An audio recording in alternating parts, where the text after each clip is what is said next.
Video पसंद आए तो लाइक बटन पर क्लिक करें, चैनल को सब्सक्राइब करें और अपने दोस्तों के साथ शेयर करें।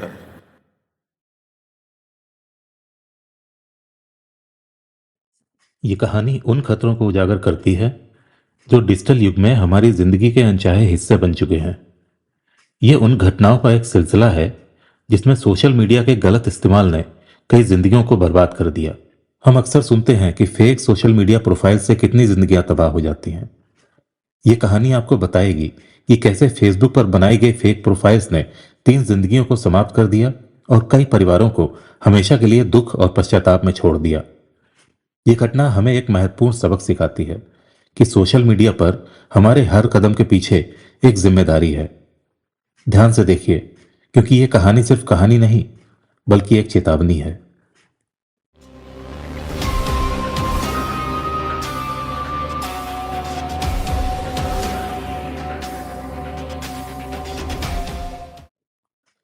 घटनाक्रम की शुरुआत होती है 5 जनवरी 2021 के दिन केरला के साउदर्न डिस्ट्रिक्ट कोलम से।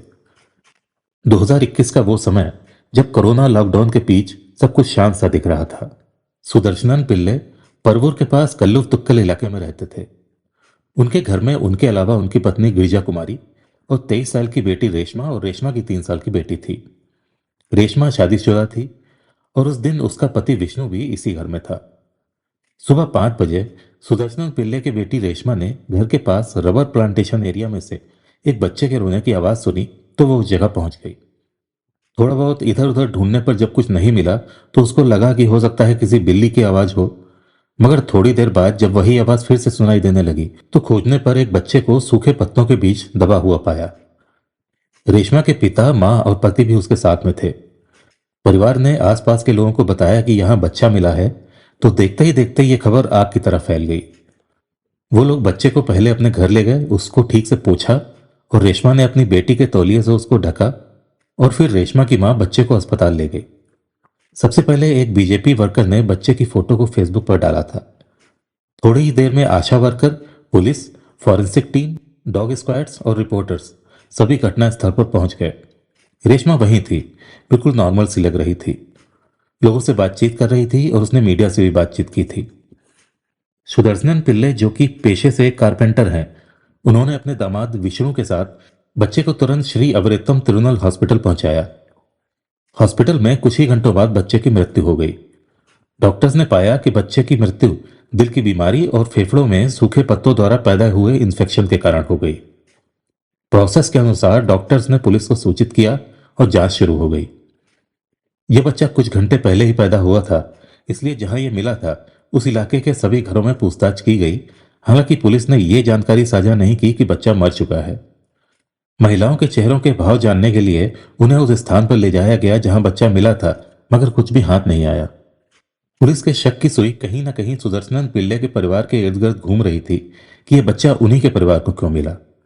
शुरू में इस केस की छानबीन काफी धीमी रही और इसका वजह केरला इलेक्शंस भी थे, और कुछ भी हाथ में ना आने पर उनके शक की सुई सुदर्शनन पिल्ले के परिवार की तरफ ही रही।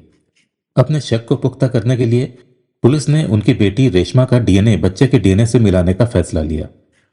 22 जून डीएनए टेस्ट का रिजल्ट सामने आने के बाद पुलिस का शक यकीन में बदल गया। आखिरकार 6 महीने बाद पुलिस को यह पता लग चुका था कि बच्चे की असली मां कौन है। पुलिस द्वारा 10 से 20 लोगों का डीएनए टेस्ट किया गया था, जिसके बाद यह कंफर्म हो गया कि बच्चे की मां सुदर्शन पिल्ले की बेटी रेशमा और पिता रेशमा का पति विष्णु था। पुलिस ने 22 जून को रेशमा को गिरफ्तार कर लिया और सबसे चौंकाने वाली बात यह थी कि रेशमा के घर के किसी भी सदस्य को उसकी प्रेगनेंसी के बारे में पता ही नहीं था। रेशमा के पास अब छुपाने को कुछ भी नहीं था। रेशमा ने चुप्पी साध ली, मगर उसने इतना बताया कि 4 जनवरी की रात उसको उलझन होनी शुरू हो गई थी। वो पहले से ही एक बच्चे की मां थी, इसलिए उसको लगने लगा कि अब डिलीवरी होने वाली है। उलझन बढ़ने पर वो तुरंत घर के बाथरूम में चली गई और काफी जद्दोजहद के बाद वहीं बाथरूम के फर्श पर उसने बच्चे को जन्म दिया। कुछ रिलैक्स होने के बाद वो बच्चे को बाहर रखाई। कमजोरी की वजह से वो ज्यादा दूर तो नहीं जा सकी, इसलिए बच्चे को घर के पीछे रबर प्लांटेशन एरिया में छोड़ दिया। उसके बाद उसने बाथरूम की ठीक से सफाई की और वापस आकर विष्णु के पास लेट गई। पुलिस ने मामले की तह में जाने की कोशिश की और रेशमा की फोन डिटेल्स खंगालनी शुरू की तो पुलिस को कुछ ऐसे तथ्य मिले जिनके चलते उन्होंने रेशमा के रिश्तेदार आर्या और ग्रीष्मा से पूछताछ के लिए 24 जून को उनको बुलाया, मगर 24 जून की सुबह ही वो दोनों अचानक गायब हो गईं। अगले दिन उनकी डेड बॉडीज चतन्नूर इलाके में इतिक्करा नदी में मिली। सीसीटीवी फुटेज में दोनों इतिक्करा नदी के पास वाली रोड पर देखी गई थीं। आर्या विष्णु के भाई रंजीत की पत्नी यानी कि रेशमा की जेठानी और 5 साल के बच्चे की मां थी, जबकि ग्रीष्मा विष्णु की बहन लगती थी, जो कि एमबीए की छात्रा थी और विष्णु के घर के पास में ही रहती थी। पुलिस को दोनों सुसाइड नोट भी मिला, जिसमें उन्होंने लिखा था, हमारे बारे में कोई भी ना सोचे, ये केवल हमारा निर्णय है। हम इतने सारे दुख एक साथ सहन नहीं कर सकते। हमने जो भी काले कारनामे किए हैं उनकी सजा हमको मिलनी चाहिए और इसके लिए हमारा मरना ही अच्छा है। हमारी मृत्यु के लिए कोई भी जिम्मेदार नहीं है। कृपया हमारे नामों का कहीं भी जिक्र न करें। अब पुलिस के सामने 2 सवाल थे। आर्या और ग्रीष्मा ने जान क्यों दी? क्या उनका रेशमा के केस से कोई संबंध था? और रेशमा, जो खुद 3 साल की बच्चे की मां है, उसने प्रेगनेंसी क्यों छुपाई और बच्चे को क्यों मारा, जबकि बच्चे का पिता तो विष्णु ही था? इन 6 महीने बाद जब रेशमा को पुलिस ने अरेस्ट किया, तो इस अरेस्ट की खबर विष्णु को भी दी गई, जो उस समय आबू धाबी में था। विष्णु तुरंत ही वहां से केरला आ गया और वो बुरी तरह से हैरान था। विष्णु ने आईटीआई की ट्रेनिंग ली हुई थी और उसी के चलते वो कुछ महीने पहले गल्फ चला गया था। उसका कहना था कि उस दिन जनवरी में जब बच्चा पाया गया, उसके 2 ही दिन पहले ये पूरा परिवार साथ में मंदिर गया था। उस पूरे दिन उसको जरा सा भी यह शक नहीं हुआ कि रेशमा पेट से है। और तो और बच्चा पाए जाने के एक रात पहले जब वो देर रात 11 साढ़े 11 बजे घर लौटा था, तो रेशमा ने ही दरवाजा खोला था और सब कुछ नॉर्मल लग रहा था। इन्वेस्टिगेशन शुरू होने के बाद विष्णु कल वापस लौट गया, मगर उसको पुलिस के बार बार फोन आ रहे थे। तभी पूछताछ से तंग आकर उसी ने पुलिस को डीएनए टेस्ट कराने की सलाह दी थी, मगर अब वो भी यकीन नहीं कर पा रहा था कि बच्चा उसी का था। रेशमा से लगातार पूछताछ में एक और शख्स आनंदू का नाम सामने आया, जिससे वो फेसबुक पर बातचीत करती रहती थी और उसके बहुत करीब आ चुकी थी।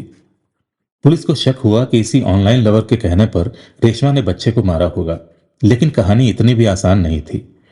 रेशमा आनंदू नाम के एक व्यक्ति से चैट करती रहती थी और इसलिए पुलिस को यह पता लगाना जरूरी था कि यह आनंदू कौन है। आनंदू की असलियत जानने के लिए पुलिस ने 200 के ऊपर फेसबुक प्रोफाइल की छानबीन की और शुरू में ही उनको यह अंदाजा हो गया कि यह एक फेक प्रोफाइल है और आनंदू नाम का आदमी एग्जिस्ट ही नहीं करता है। इसी दौरान पुलिस ने आर्या और ग्रीष्मा के फोन कॉल्स के आधार पर ग्रीष्मा के एक परवूर के दोस्त से संपर्क किया, तो उसने पुलिस को बताया कि ये दोनों रेशमा को इंटरनेट पर बेवकूफ बना रही थी। पुलिस के लिए एक मेजर ब्रेक थ्रू था, जिसके बाद पुलिस को यह समझ आ गया कि उन दोनों ने हत्या क्यों की थी।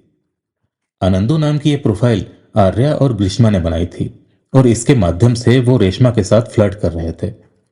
पुलिस ने यह भी पाया कि आर्या की कुल 20 फेक प्रोफाइल्स थी। आर्या ने रेशमा के साथ एक ही छत के नीचे रहते हुए यह खिलवाड़ किया, जबकि ग्रीष्मा घर से थोड़ी दूर पर रहती थी। वो शायद रेशमा का मजाक उड़ाने या उसके वैवाहिक जीवन में दरार डालने की कोशिश कर रही थी, लेकिन परिणाम उनके इमेजिनेशन से कहीं ज्यादा भयावह साबित हुआ। बच्चा मिलने के 6 महीने बाद डीएनए टेस्ट का रिजल्ट आने के बाद से आर्या और ग्रीष्मा काफी बेचैन हो गई थी। उन्होंने अपने दोस्तों और विष्णु की मां से अपनी परेशानी साझा की थी। रेशमा का कहना था कि उसने बच्चे को इसलिए मार दिया क्योंकि वो नहीं चाहती थी कि इस बच्चे के बारे में उसके प्रेमी आनंदू को पता चले। ऐसा होने पर वो उसको छोड़ देगा। मगर जब पुलिस ने उसको बताया कि आनंदू नाम का कोई व्यक्ति एग्जिस्ट ही नहीं करता है, तो वो मानने को तैयार नहीं हुई। इसलिए जब पुलिस ने उसको कुछ सबूत दिखाए कि यह सब किया धरा आर्या और ग्रीष्मा का था, तो रेशमा पुलिस के सामने फूट फूट कर रोने लगी। पुलिस को रेशमा ने बताया कि वो आनंदू के साथ घर बसाना चाहती थी और इसके लिए उसको घर से भागना पड़ता। उसने अपनी गर्भावस्था छुपाने के लिए ढीले कपड़े पहने और बेल्ट का इस्तेमाल किया। रेशमा स्लिम बॉडी की है और इसी वजह से उसके लिए यह मुश्किल था कि अपने पेट को छिपा सके, मगर फिर भी वो सबसे छिपा ले गई। रेशमा के लिए पहली बार नहीं था जब उसने अपनी प्रेगनेंसी को किसी से छुपाया हो। जब वो 18 साल की थी तब विष्णु ने उसके पिता से उसका हाथ मांगा था और शादी के समय वो 4 महीने पेट से थी और ये बच्चा विष्णु का ही था। सुदर्शन पिल्ले का कहना था कि वो पढ़ाई लिखाई करना ही नहीं चाहती थी, उसको बस विष्णु से शादी करनी थी, इसलिए उन्होंने इसकी शादी होने दी। विष्णु ने बताया कि उसकी शादीशुदा जिंदगी में पिछले कुछ समय से समस्याएं चल रही थी, खासकर रेशमा के फेसबुक इस्तेमाल को लेकर। विष्णु कहता है, उसने मुझे कुछ बताया ही नहीं। वो बच्चे को जन्म देने के बाद भी मुझे सच बता सकती थी, तब बच्चे की जान भी बच सकती थी। आर्या या ग्रीष्मा भी हमें बता सकती थी कि क्या हुआ था। अब हम सभी को भुगतना पड़ रहा है। विष्णु उसके फेसबुक के एडिक्शन से फ्रस्ट्रेटेड था। उसने कई बार उसके फेसबुक इस्तेमाल को लेकर उससे झगड़ा किया और यहां तक कि उसका फोन तक तोड़ दिया, मगर गल्फ वापस जाने के बाद एक फोन लाकर भी दिया था। विष्णु के जाने के बाद से रेशमा का फेसबुक के प्रति जुनून उसी राह पर उसे वापस ले आया, जिसने उसकी जिंदगी ही नहीं और भी कई जिंदगियां तबाह कर दी। विष्णु और रेशमा की लव मैरिज थी। विष्णु को रेशमा से तब प्यार हुआ था जब वो 21 साल का था और रेशमा 10वीं की छात्रा थी। विष्णु ने औद्योगिक प्रशिक्षण संस्थान यानी कि आईटीआई से कोर्स किया था, जबकि रेशमा ने 12th क्लास पास करने के बाद सिलाई सीखी थी। इस वाकये के दौरान दोनों की शादी को 5 साल हो चुके थे और उनकी एक 3 साल की बेटी भी है। ग्रीष्मा, रेशमा और आर्या एक ही स्कूल में पढ़ते थे और स्कूल के दिनों से ही दोस्त थे। रेशमा के विष्णु से शादी करने के बाद उनका रिश्ता और मजबूत हो गया था, मगर शादी के इतने साल बाद इन तीनों के रिश्ते में ऐसा क्या हुआ कि आर्या और ग्रीष्मा रेशमा को इस हद तक बेवकूफ बनाने लगी थी, ये जान पाना मुश्किल है। इन दोनों को रेशमा से नफरत थी, जलन या ईर्ष्या, कुछ कहा नहीं जा सकता। आर्या और ग्रीष्मा ने रेशमा को किस हद तक बेवकूफ बनाया, वो इस बात से जाना जा सकता है कि एक बार इन दोनों ने रेशमा को बेवकूफ बनाने के लिए उसको 15 किलोमीटर दूर एक टूरिस्ट प्लेस वर्कला आनंदू से मिलने को भेजा था और दूसरी तरफ विष्णु को यह फोन करके बता दिया था कि रेशमा किसी से मिलने जा रही है। उस दिन रेशमा अपनी बेटी के साथ वर्कला गई थी। जब विष्णु ने उसको फोन कर दिया तो वो वापस लौट आई। विष्णु ने उन दोनों को बस स्टॉप से लिया और घर ले आया। उसको नहीं पता कि वर्कला में क्या हुआ था, मगर अब पुलिस का कहना था कि वहां वो किसी से भी नहीं मिली थी। गिरफ्तारी के समय रेशमा कोविड पॉजिटिव थी, इसलिए उसको 14 दिन क्वारंटाइन में रखा गया था, मगर फिर उसको तिरुवनंतपुरम की अट्टाकुलंगरा महिला जेल में भेज दिया गया। आर्या और ग्रीष्मा की हत्या ने पूरे परिवार को गहरे सदमे में डाल दिया। 6 अगस्त 2024 को इस मामले में केरला की सेशन कोर्ट से फैसला आया, जिसमें रेशमा को आईपीसी की धारा 304 पार्ट 2 और जेजे एक्ट के तहत दोषी ठहराते हुए 10 साल कैद की सजा दी गई। आईपीसी 304 पार्ट 2 अनजाने में की गई हत्या से संबंधित है। इसका मतलब यह है कि हत्या की कोई योजना नहीं बनाई गई थी, लेकिन परिस्थितियां ऐसी थीं कि मृत्यु हो गई। वही जुवेनाइल जस्टिस एक्ट यानी कि जेजे एक्ट बच्चों की सुरक्षा और उनके साथ होने वाली क्रूरता को रोकने के लिए लाया गया एक बड़ा कानून है। इसमें बच्चों के प्रति क्रूरता करने वालों को कड़ी सजा दी जाती है।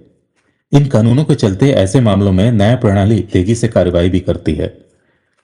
ये घटना बेहद संदिग्ध थी, क्योंकि बच्चे का जन्म एक साफ सुथरे बाथरूम में होने के बाद उसको रबर के बागान में ले जाया गया।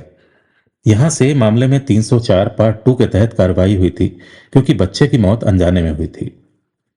पुलिस की जांच में डीएनए टेस्ट की महत्वपूर्ण भूमिका थी। लगभग 10 से 20 लोगों के खून के नमूनों से यह पता चला था कि बच्चे की मां रेशमा है। डीएनए टेस्ट ने न केवल बच्चे की पहचान की, बल्कि मामले में और भी सबूत इकट्ठे किए। इसके बाद पुलिस ने मामले को दर्ज किया और गहन जांच शुरू कर दी। कोर्ट ने यह स्पष्ट किया कि डीएनए सबसे निर्णायक सबूत है और अन्य सबूतों का उतना महत्व नहीं है। मामले में कुल 61 गवाह और 66 सबूत पेश किए गए थे।